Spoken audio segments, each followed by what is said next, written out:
Straight Shift with the Car Chick, the podcast that's all about cars, buying, selling, fixing, and driving, and sometimes pretty fast if you're the car chick.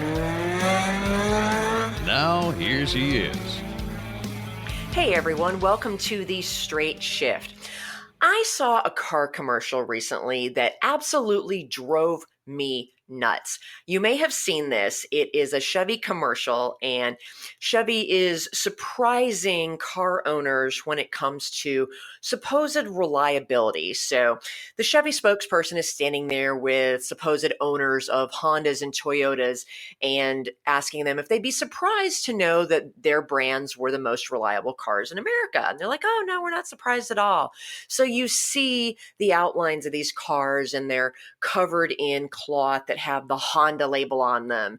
And then all of a sudden he's like, no, it's not Honda. And they pull the cloth off those cars, and it reveals more cloth with the Toyota emblem on it. And everybody is like, oh yeah. And he's like, but wait, no, it's not Toyota. And pulls those cloths off and reveals Chevy cars. And everybody's like, oh my gosh. This commercial drives me crazy. And it says that Chevy is more reliable than Honda, Toyota, and Ford. All right, they may be right in Ford's case, but they say, based on a recent national survey. And they're trying to claim that Chevys are more reliable than Toyotas. Really? So it just seems so completely absurd to me that I had to research it. So I dug in, and the first thing you have to do is you have to hit the pause button on your DVR and read the large paragraph of microscopic print at the bottom of that ad to see really what are they claiming that this assertion is based on. And so if you look at that fine print, you'll see it says that their recent national survey was actually this minuscule survey that was conducted based on 2015 model vehicles.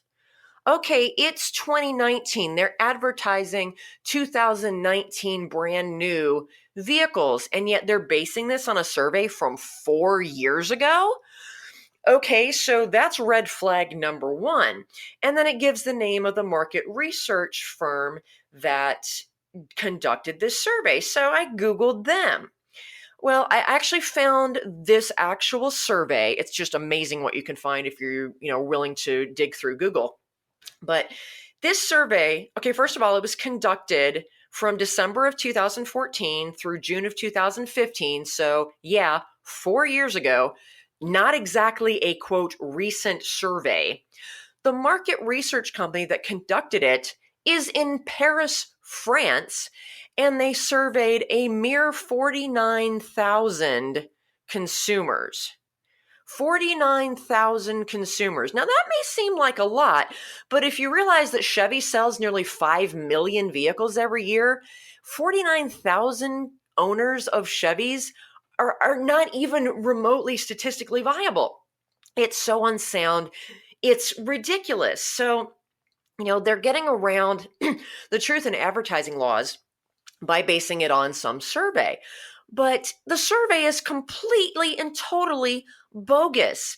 So, I really hate when the manufacturers do these misleading ads. And I really hate the ads that target, they're comparing their vehicles to their competitors, and they end up bashing their competitors in these ads. It reminds me too much of the stupid political ads that we have to suffer through every few years. If you don't have enough good things to say about your own brand, that the only thing that you can resort to in your marketing is to bash your competitors, then you've got a problem. If the car companies spent as much time coming up with this, BS advertising and bashing their competitors, if they would spend that time actually working on making their own product better, they wouldn't have this problem. You notice the European brands and the Japanese brands, for the most part, they don't do this. They talk about their vehicles and, their branding and what, you feel. Subaru is all about the love, and, Toyota is all about, their reliability and safety. And These things are great. Why? It seems to be the American manufacturers that tend to be guilty of bashing each other. And I know that probably just goes back to the whole Ford Chevy NASCAR racing rivalry, but I just think that that's a weak marketing position. And, they're really pushing it by making these ridiculous claims and misleading consumers, saying that their brand is more reliable than Toyota. It's just flat out not true.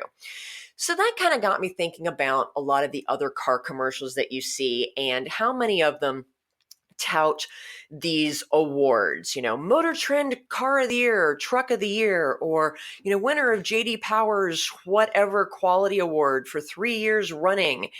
And I realized, how important those awards are to the advertisers or the car manufacturers' advertising campaigns. So it made me, want to, of course, dig deeper and figure out really what do the awards really mean? What are these criteria? Because they're usually being touted about a vehicle that I know dang well is not a particularly good or reliable vehicle based on a history of, seeing these things on the road and seeing them come in, to shops and breaking down. And so I wanted to just dig deeper and really tell you guys just how bogus most of these things are. And they really don't mean diddly squat in terms of what the quality is going to truly be of that vehicle if you choose to buy one and own it over time. So let's talk about what some of these awards are and what the criteria that the companies use to make these awards and how they're used in advertising. Now, JD Powers is probably the number one that people recognize out there, but a lot of people don't really know what JD Powers is. JD Powers, they're a marketing firm.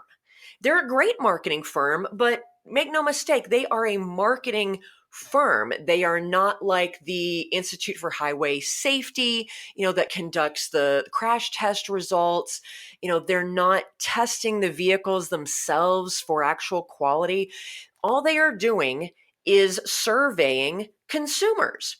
And they admit this, and they actually pride themselves on it. They're like, we're the voice of the consumer. Our awards are not based on our own opinions or even any expert opinions, which I'm not sure you should be bragging about, but rather the results of surveys that they send out to actual car owners in the market. And that's where a lot of their Power Circle ratings come from. And they have different, so many different awards for so many different categories. But here's where it gets a little bit hinky. It's based on the, numerical sales. It's completely about numbers. So they send out these surveys in the mail to actual owners of whatever particular vehicle that they're looking at, and then they rely on getting those surveys back. And so statistically, they are sending out a lot more surveys to the owners of vehicles that more of them are sold in the marketplace. So for example, GM is the top selling brand of vehicles worldwide. So the majority of surveys they send out are to GM vehicle owners. Therefore, purely from a numbers standpoint, they are going to get back more surveys from those customers that, own vehicles of the market leading brand. And you can't necessarily base the number of sales, you can't equate that directly to vehicle quality. So it's just a numbers game. And they even admit that their results and they base their awards on the number of surveys they get back that have certain rankings, not necessarily anything that is statistically relevant. And they say that. They say our awards are based on pure numbers, not statistical significance. Well, that's great, but it also means that the survey doesn't mean squat. The people who are going to return those surveys are people that tend to have strong feelings, and the surveys are very subjective. So, not everybody is going to reply to the survey. So you have to kind of think about the behavior about the people who are more likely to respond to these surveys and simply who's getting these surveys in the first place. I can tell you that, in the, 30 years that I have owned cars, I have gotten a JD Power survey once in my lifetime, and that was when I owned a Ford. They have never asked me about any of the European cars that I've owned or any of the Japanese cars that I've owned. They only asked me about the Ford that I owned. And I gave them my honest opinion about that car. But therefore, when they give these awards out and you see a lot of the awards going to the American manufacturers, it's purely based on numbers and survey results, not any actual quality data. From a marketing standpoint, it's perfectly valid. I'm not ragging on JD Powers for having, invalid, marketing approach. I'm simply saying that the way they collect their data is not statistically significant and in no way really equates to, the quality of any of these vehicles. Just because they get more surveys back from Chevy owners than Toyota owners means that Chevy's going to win, even though the Chevy has historically been way less reliable than any Toyota that's been made in the last 20 years. So you really just have to take these awards with a gigantic grain of salt and know that from a marketing standpoint, they really just don't squat. Now, JD Powers does have some very strict guidelines and rules about how their ads can be used, or how their surveys and their rewards can be used by the manufacturers in their ads. The manufacturer has to submit the ad to JD Powers and get their permission. It has to be validated. Yes, what you are claiming is technically true. And then JD Powers will license them to use that in their advertising, which means that money changes hands for one thing. But it does mean that, they can't just randomly claim it. JD Powers does have to put their seal approval on it to say, yes, we actually gave you this award. It's fine. You can go ahead and use it. But as a consumer who may be looking to purchase a new car, don't think that just because this company won this award from JD Powers, that it means diddly squat in terms of the quality and reliability that you're going to experience in that automobile. Another one that is very common, that is done by consumer surveys is Consumer Reports. And Consumer Reports doesn't really give out any awards per se. They do give their top picks. But here's why I put a lot more weight on what Consumer Reports does is, one, they're not allowed to be used in advertising. You're not going to see a television ad from a car manufacturer bragging about, they were, got any awards, Consumer Reports. They may be able to say that they're a Consumer Reports top pick, but I don't know that I've ever actually seen an ad that says that. I've seen it listed in articles about the cars and car reviews, but I don't think the manufacturers are allowed to claim that, because Consumer Reports, unlike JD Power and all of the other industry marketing firms and magazines and advertisers, Consumer Reports is the only one that does not accept advertising dollars from those manufacturers because they rely on subscriptions for the consumer. So if you follow the money, Consumer Reports is, in my opinion, a more trusted resource because they truly are for the consumer, by the consumer, because we pay for it. I pay my 40 or 50 bucks a year membership to Consumer Reports to get that information. And it's well worth the money, not just for cars, but, for refrigerators and, whatever else I feel that I have to buy. So, Consumer Reports also does surveys. Every single year I get one about every single car that I own. So I'm, constantly giving them feedback, and it's every single year they're asking me, so how are things going with your 2004 Mini Cooper S? Have you experienced this, and this? Usually takes me like a half an hour to fill out their surveys because they're very, very detailed. And because they send them out, to all the consumers, I think they get a statistically more relevant sample of data. And for each car, they send out, a minimum of like 500,000 surveys, per thing that they're looking at. So that's a lot of data, compared to the less than 50,000 that Chevy's little BS survey that they base their ad on went to. So be critical in your thinking when you're evaluating vehicles, and don't just get caught up in, oh, they won this award. because that award may or may not mean diddly squat. I'm going to take a quick break, and when we come back, I'm going to talk about Motor Trend's Car of the Year and how that one works. And what should you trust when you're doing research to figure out what car brand you should buy? Be right back after this. Do you hate car shopping? Do you worry about being taken advantage of, or about finding the right car at a fair price?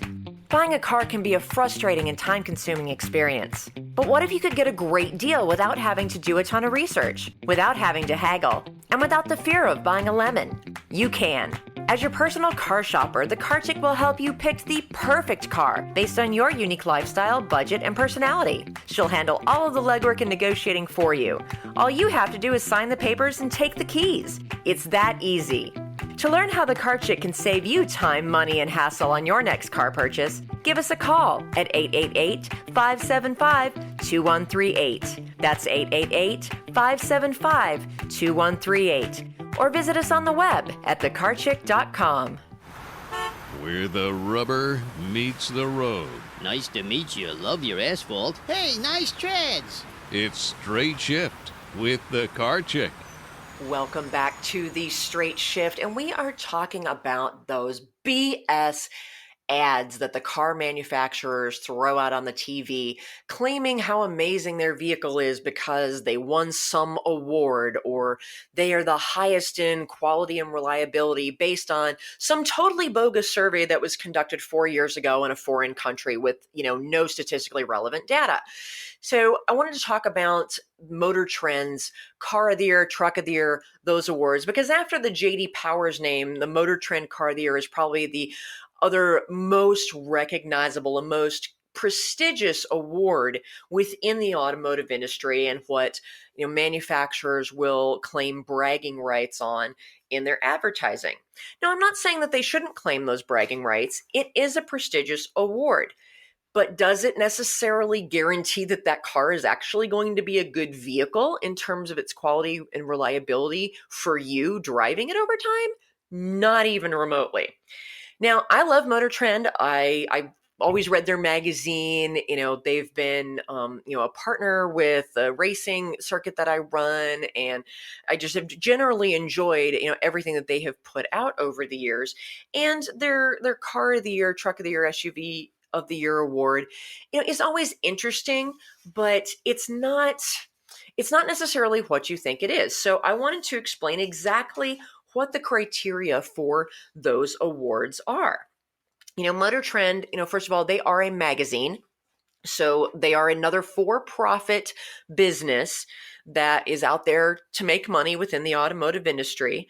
And, one of the ways they do that is by touting certain vehicles. And they do, of course, take advertising dollars from those manufacturers. And one of the ways they give out their awards is so that they can make more advertising dollars from the manufacturers. Nothing wrong with that. That's how magazines stay alive and keep themselves in business. But the Car of the Year award, it has to be, first of all, the base MSRP has to be less than $100,000. So they're not going to be giving this to exotic cars. It has to be something, I'm not going to say something that's just slightly less than $100,000 is necessarily affordable, but it is keeping it in kind of the mainstream realm of cars. It's not going to be given to a Lamborghini. So it has to be less than a base MSRP of $100,000, and it has to be either a brand spanking new model that's never been seen before, or a substantially redesigned model for the year. So right off the bat, they're basing it on something that is completely new and untested in the marketplace. And that's okay. But what they do is they look at about 6 different criteria. And the first one is called design advancement. They are really looking at, does something have really innovative and styling that you look at it and you go, wow, that's new and different and it's really exciting. Or they're using some new quality materials, like when a lot of the manufacturers went and started using bamboo and other very green and reusable materials that had never been done before.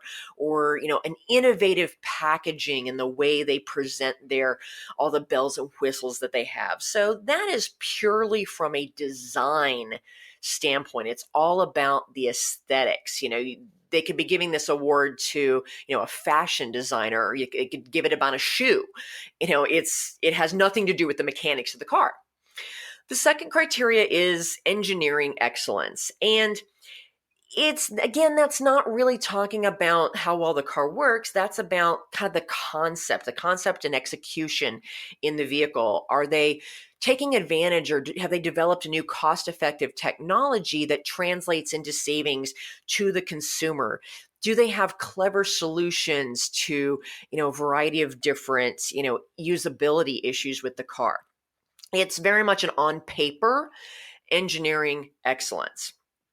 The next one is efficiency. And this is a good one. I like this one. This is looking at, how fuel efficient and or zero carbon footprint is this vehicle. And that's one of the reasons that the 2019 car of the year was given to the Genesis G70. And one of the big things were looking at was the carbon footprint, because Genesis, being the luxury brand for Hyundai has always come in, and particularly with the Genesis brand, tried to create a zero carbon footprint that being environmentally sound, not just from the vehicle, but from an entire corporation standpoint, has been very important to them. So that's really cool. And, the Genesis G70 is a really amazing, beautiful vehicle. And I'm happy to see that they won the award, but we'll see, how good of a vehicle it ends up being over time. The next, number 4, the criteria is safety. This is another good one. How well does this new or redesigned vehicle help avoid a crash or help protect the occupants during a crash? So safety is very good. And they do look at testing that they've done themselves, as well as testing that has been done by the Institute for Highway and Traffic Safety. The next is value. How much bang are you getting for your buck in this car compared to others in the segment? And that's one of the reasons, again, that the Genesis G70 won this year, is because, Hyundai and Genesis have always given you a lot of bang for your buck. Hyundai was one of the first brands to, put heated seats, in a $20,000 base model Elantra, when heated seats, used to be something, and still is something that you actually have to pay extra for in some cars like Mercedes and BMW. You have to pay extra to get heated seats in a $50,000 car, but hey, Hyundai gives them to you in a $22,000 car. So Hyundai has always given you a lot of bang for your buck, and the whole Genesis brand was launched on bang for the buck. We're like, hey, we're going to compete with BMW and Mercedes and Lexus. We're going to compete with these, $50,000+ cars and make a luxury vehicle that is every bit as nice as those for, $10,000 or more less. So again, Genesis probably is well deserved for winning the award for that category alone. The last category is what's called the performance of intended function. This is how well the vehicle actually does its intended job. And this is where they get into doing a lot of actual testing. Does the vehicle really get the gas mileage that the manufacturer says it should get? Does it really perform as expected? Are the numbers that the manufacturer is publishing and bragging about, do they really hold water in the real world under actual user testing? With the truck of the year, does it really tow what it says it will tow? So that's where Motor Trend really has the manufacturer put put it to the test and see, does it really do what you guys say it's going to do? So, these are a lot of really good criteria for evaluating brand new and redesigned vehicles. But note that not a single bit of this has anything to do with reliability, cost of ownership. How is this going to hold up over time? Is it going to hold its value? Is this going to be a good car to own? It does not address that. It is purely from hey, this is a really cool, awesome new thing that has just come to market, and we really like it. And that's perfectly okay. They have a whole team of car experts that do a lot of research and a lot of digging and put together their opinions, to put together these awards. But it doesn't translate to how good of a car that is going to be. Case in point, back in 2001, guess what the Motor Trend Car of the Year was? The PT Cruiser, which is, when it came out, it was really cool. It was different. It was very retro. It was just, everybody loved it. They were so cool. They were also one of the single worst vehicles ever made. They were just terrible. They're still terrible. You should never, ever buy a PT Cruiser. So, this really proves that just because a car gets some sort of prestigious award, it does not mean that it's going to be a good and reliable vehicle for you to put in your driveway and go to work every day or transport your family around. So, that makes it even more difficult when you're trying to do research and you're trying to figure out, what is the right car for me? What should I buy? And just never get caught up in any of the hype. Don't let these awards really influence your decision. You still just need to do the research. And yes, it can be very time consuming. It can be challenging to weed through it. And when a vehicle is truly brand new in the market, like I remember it was last year or the year before, the one of the new Alfa Romeos, the new sedan, was, got the Car of the Year award, and it was a really cool car. It was really beautiful. But, it's also a Chrysler product. Alfa is owned by Chrysler Fiat Corporation, and they've had a ton of problems with them. So when you have a new vehicle, it's really hard to know if it's going to be good or not because it's never been proven. If you saw my video of the auto show review from Charlotte from last fall, in November 2018, if you haven't, you can go out to my YouTube channel, carchick-tv.com, and watch that video. And I talk about Nissan Altima. The Altima's been around for a really long time, but it's been fully redesigned for this year, and it has a brand new engine technology that on paper is really a cool, innovative concept, has never been done before in the marketplace, except for the Infinity model. They put it in the previous year. But anything that is like brand new and has never been done before should be a little bit of a concern because we don't know how well it's actually going to work once you get it into the real world. So you have to decide for yourself if you're willing to be that guinea pig. For a lot of people, they do want the latest and greatest cool things. I mean, look how many people have jumped on the Tesla bandwagon. The Tesla is really awesome, but there's a pretty high cost of ownership, both in terms of actual maintenance costs and an annoyance with how many times you have to take it back to the dealership to have them fix stuff that's not working. So look at the history of the car and the manufacturer, and, do they have overall a history of reliability? If this vehicle is brand new or redesigned, what's new about it? Is the engine technology new? How long has that technology been around? Is it truly brand new for this vehicle? Or has it been around for a few years and has a good track record? They're just now putting in this vehicle instead of the one they had before.